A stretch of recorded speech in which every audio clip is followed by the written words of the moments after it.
Welcome to the International Money Café Podcast, the show where we filter out the noise on cross-border taxes, finances, and life in the US. I'm your host, Jane Mepham, CFP. I'm your host, Manasa Nadig. Yay!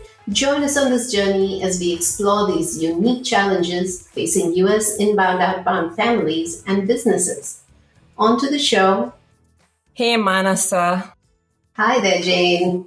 In today's episode, we're going to be talking about building US credit.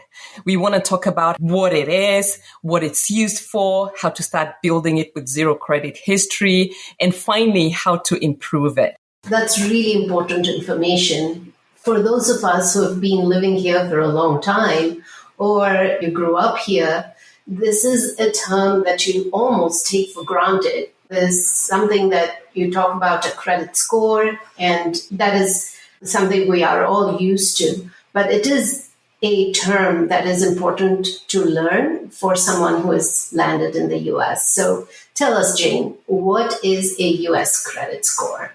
So the US credit score, as it's used in the US, is a score that actually determines your likelihood of paying debt back. It predicts how good you are at managing debt, basically borrowing and paying back money. And it's calculated using information in what's called your credit report, which we'll be talking about. And there are different types of scoring, which again we'll address a little bit later. But the bottom line is it's something that every foreign national, every foreign-born person coming to the U.S. really needs. Yeah, definitely. But let's talk about why is a credit score important before we dig into all of the other aspects of it that you just mentioned.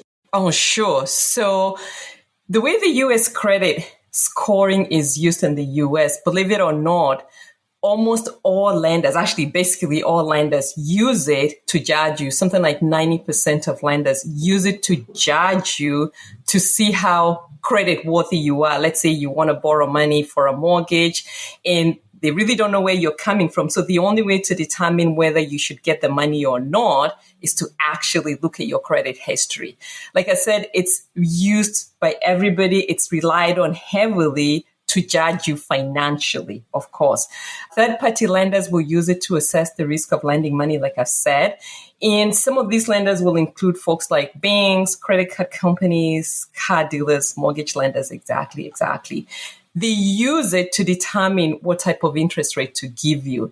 The other one that you're going to find interesting, or people might find interesting, is apartment owners. You want to rent an apartment, will rely on this heavily to determine if you're worthy of becoming their renter.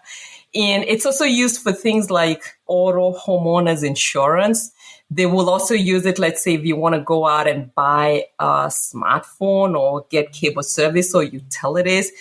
And believe it or not, employers will sometimes check your credit report, not your credit score, as part of the due diligence that they do for hiring. And they're basically looking for signs of irresponsibility and negligence and to get a general sense of your decision-making skills and judgment.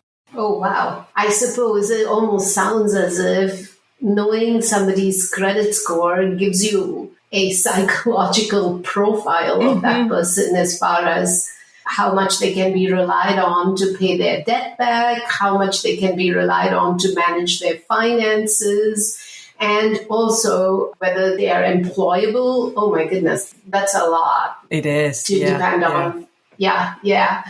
But I know you briefly said earlier about how this gets measured. Can we talk more about that, Jane? Yes. And what is a formula and how does a credit score get calculated based on that formula? Absolutely. So there are three major credit reporting agencies in the U.S. These are Experian, Equifax, and TransUnion. Their job is to gather and collect your credit information and typically sell it to creditors for a fee. And since the info each of these agencies gathers about you may be a little different, the score from each of them can also be a little different. Your overall score is calculated on this formula. Payment history is usually 35%. Total amount owned, which includes credit utilization, is 30%. length of credit history, 15%, type of credit, 10%, and then new credit, which includes credit inquiries, is usually 10%. And we can draw like a nice little chart just to kind of show you what this looks like.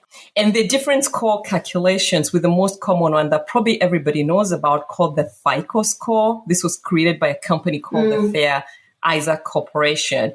It's used by over 90% of lenders, again, to judge your credit worthiness. And the range goes from 300 to 850 based on the scoring that I just described.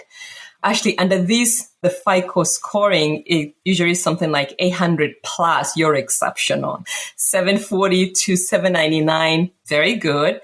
670 to 739, good. And then fair, poor. There's also a second system called Vantage Score, which combines data from the three agencies, while FICO is specific to each agency. Does that make sense? Absolutely. So these are all the different methods that these agencies have to collect data from your spending and all of the other information that we talked about earlier, and then condense it into a way to measure where you fall. And depending on how high your credit score is, you can then be eligible for a better rate, maybe at debt and loans. And also, if this is being checked for by the apartment you're going to rent, or a mortgage that you are applying for, or even maybe a car loan. Or Yeah, absolutely. Yeah, all these things. Yeah, so the credit score actually then helps you get a better rate of interest. It's a scoring scale. So that's absolutely great information. Now, tell me, I remember when we were new to the US and we needed to go out there and get a credit card, it was very difficult for us to actually get our first credit card. And I remember that they were looking for a credit history, which did not exist because obviously we had just come to the US. So when you are working with foreign-born nationals, we're looking at, they do not have a credit history. They could have a ton of money that they have brought with them to the banks. They have money in the bank, but they don't have credit history. You could almost use the term that they are credit invisible. Yes. So how do we make this visible? How do we make their credit visible for foreign-born nationals, let's say? You just made a really great point. You moved to this country with thousands of dollars in your bank account, but because you have no U.S. credit history or credit score, you are credit invisible. So there's a couple of things. And what I'm going to do is I'm going to sort of walk through a couple ideas of how you can go about building U.S. credit history. So the minute you arrive in the U.S., the first thing you need to do, this assumes you're here, you're able to do this, is go out, and we can talk about this on another episode. Get yourself a social security number or a tax ID number. That's the first thing.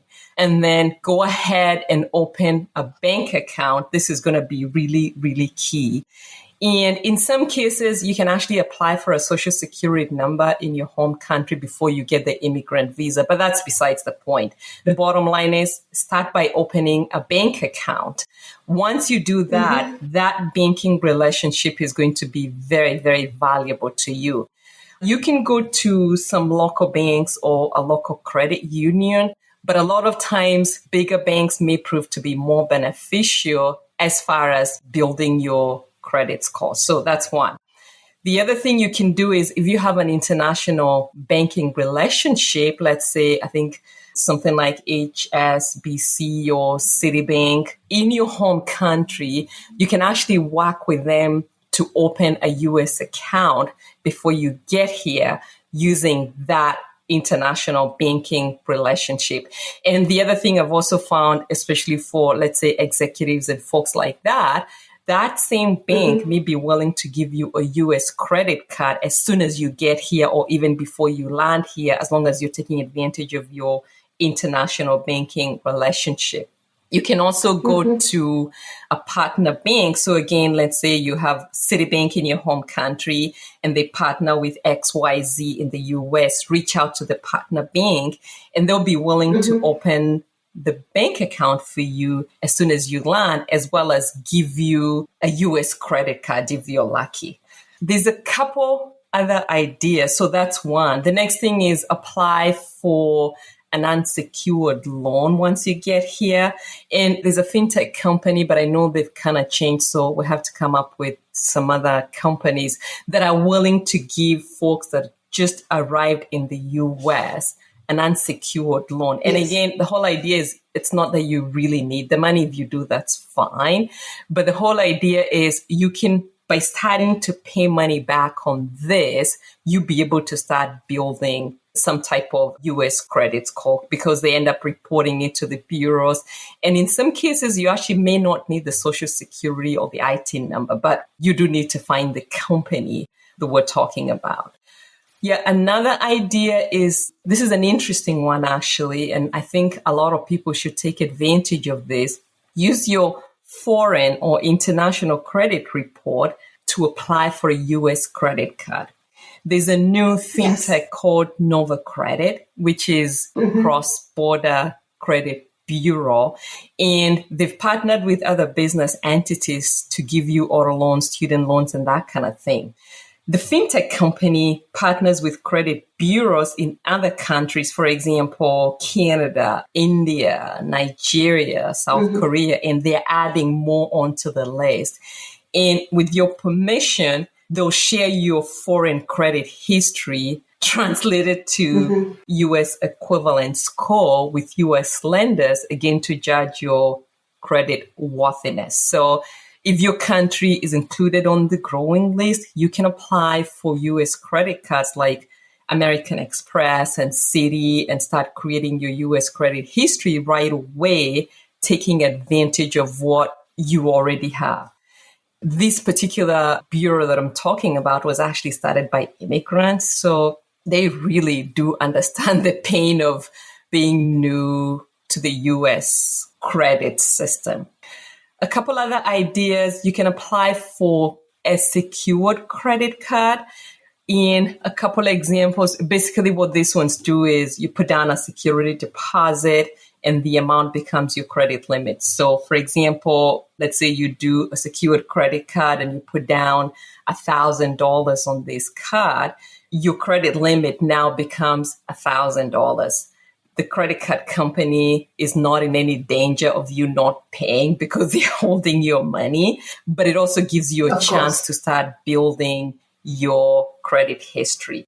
And what I like to say to folks is if you do this, remember the deposit is not to pay down the monthly charges and interest. So ensure that you're actually paying those on time. And I do have to call out that you do need a US bank account for the security deposit in a US ID number, which is, again, is a social security or the IT. And of course, the best thing is check with whoever you're looking at to give you this credit card. And in terms of how they report to the credit bureau, what I like is there's no difference in how they report. So if you're literally starting from scratch, this will be a really good way of doing it. But of course, keep in mind that they're likely to have some very high interest rates since, again, the creditor believes they're taking a risk with you, but you can shop around for one with no annual fee, reports to all 3 agencies, and has some sort of a grace period as you're doing this. A couple other things is you can also apply for a US credit card with a co-signer or become an authorized user on somebody else's card. But remember, you need to make sure that the person that's a co-signer for you needs to understand that if you end up not paying, they are on the hook for that. Let's see, you can also apply for credit cards. They use other factors besides credit history.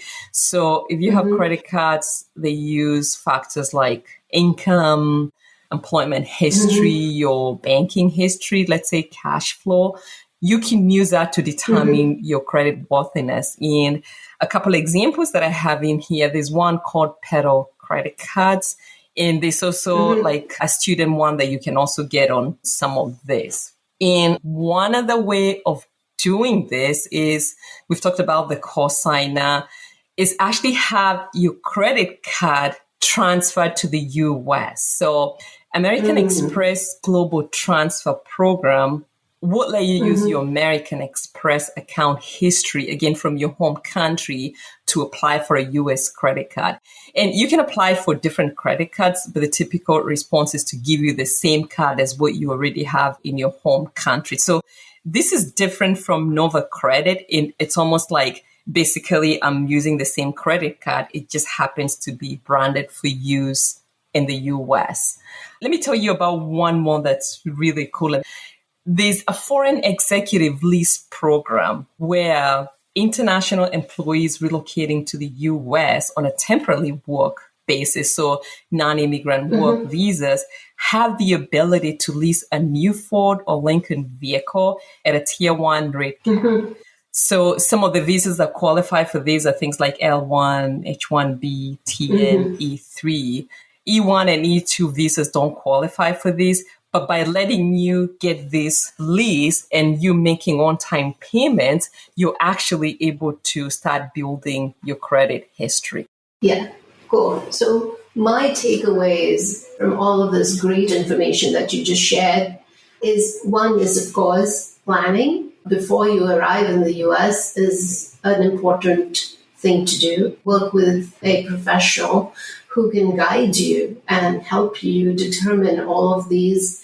Also, depending on which country you come from, this pre-immigration or your US trip planning becomes even more important because there are aspects in this, like the NOVA credit score or your ability to get a credit card, which is associated to the country you are coming from, but it's a US credit card and it helps you build a US credit score. Of course, we're going to go more deeper into the whole pre-immigration planning aspect of things, but pointing out that it's always great to do that before you come to the US for many reasons, but also getting information about building your credit history, right? Agree. Yeah. Yes. So I had a quick question about the American Express part of it that you just spoke about. How does that work, Jane? Oh, the American Express Global Transfer Program? Yes. So you have an American Express account from your home country. Let's say you're coming from, I don't know, UK, France, and you already have, because remember, American Express is pretty much everywhere. So you want to make sure you get into their global transfer program before you get here.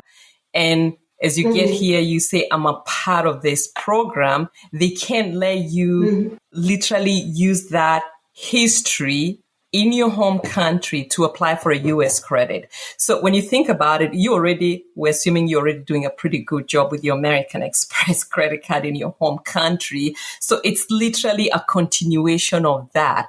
The only difference is you actually have to do it once you get to the US. It's probably one of the easiest way I tell people to look into if you already have the American Express card, and it's a program that's out there. It's absolutely worth looking into. And it kind of goes into, I have to look at other companies, but if you already have some sort of a global company that's giving you a credit card in your home history, before you look to start applying for new cards here, check to see if they have some reciprocity type of arrangement with the providers in the US, and hopefully you can make use of that. Does that answer your question? Absolutely. Yes. Okay. It did. It was clear. Okay. So now I've arrived in the US and I have found the means of building my credit history and getting started. I have a social security number or an ITIN and opened a bank account and all of that good stuff. How do I maintain my credit score, which is also important because all those scores are not just a one-time shot, right? True. We need to keep up with those because we are going to continue to have a life and do business in the US. And also, if your credit score, for some reason, takes a hit, and what are those times that it could possibly take a hit, and how do you improve your credit score? What do you suggest that we can do? The first thing is congratulations on establishing some type of credit history. So the first thing you need to do is pay attention to when bills are due and pay them in full. So I'd even suggest setting up auto payments so you don't miss a date, because I find credit companies tend to be very mean, for lack of a better word. You're late one day, $25, and they end up reporting that. So pay your bills on time and in full. That's the first thing, regardless of where you're coming from. And then keep an eye on your credit report. You can get an annual free report from each of the 3 bureaus that we talked about. So typically giving you 3 free reports per year. You obviously don't need to do this in year 10, but initially where you're trying to figure out where you are, it's absolutely worth getting that free report every quarter. Yeah. And then keep your credit utilization low. I think we talked about as that one of the factors that they look into. And as you get more credit cards, the funny thing is once your credit score improves, you're going to start getting a lot of offers. Obviously, you want to keep an eye on what you're accepting. But as you get more credit cards, refrain from closing old ones, okay? But if you do, have a plan in place to avoid a hit on your score. So you just want to be thoughtful about how you do this. I'm not recommending you go out and get 10 credit cards, but that's something you want to think about. And then keep the account active, even if it's just charging one small item every couple months. Just don't let them be dormant. Because at the end of the day, think about it, credit card companies make money when you spend money so they can charge you interest. So you spend money on this thing, but then of course you know to pay your bills in time and on full, right? So keep the accounts active. And if you have services that offer to raise your score, my advice has always been treat them with some suspicion, because these things just take time. So be very patient. And over a couple months, I think you will find yourself on the way to becoming credit visible. Definitely. And one thing that I have also noticed, just like you said, the more you've established your credit, then there are more of those credit card companies and other institutions willing to offer you more, increase your debt limit and offer you more credit cards. Maybe it could also be a good idea to then shop around and see if there is a lower interest rate that you can move your debt to if you have debt at that time, but definitely a lot of great points about maintaining and improving your credit score. So this has been a lot of great information, Jane. Wow, definitely something that we should know about, and especially if you're just come to the US and you're not familiar with the term a credit score. Like you said, there are other countries now that do have the system in place which you can transfer over and use that in the US as well. Any last bit of information that you want to leave with our listeners, and then we can wrap up today's episode? So ideally, and this is going to sound like a contradiction, you won't have any debt. But what I keep saying is you just want to learn how the system works, become a student of this system, the US financial system, understand how it works. It almost seems like playing games, but the key thing is just understand how the system works. I'm not saying go out and borrow a ton of money, but once you understand how it works, you'll understand where this will play a role in your US finances. And I think if you do that, you have a shot at achieving your American dream. Cool. Awesome. Let's wrap up this episode right here with that famous call to achieving your American dream. All right. See you next time. Thank you. Bye. Bye.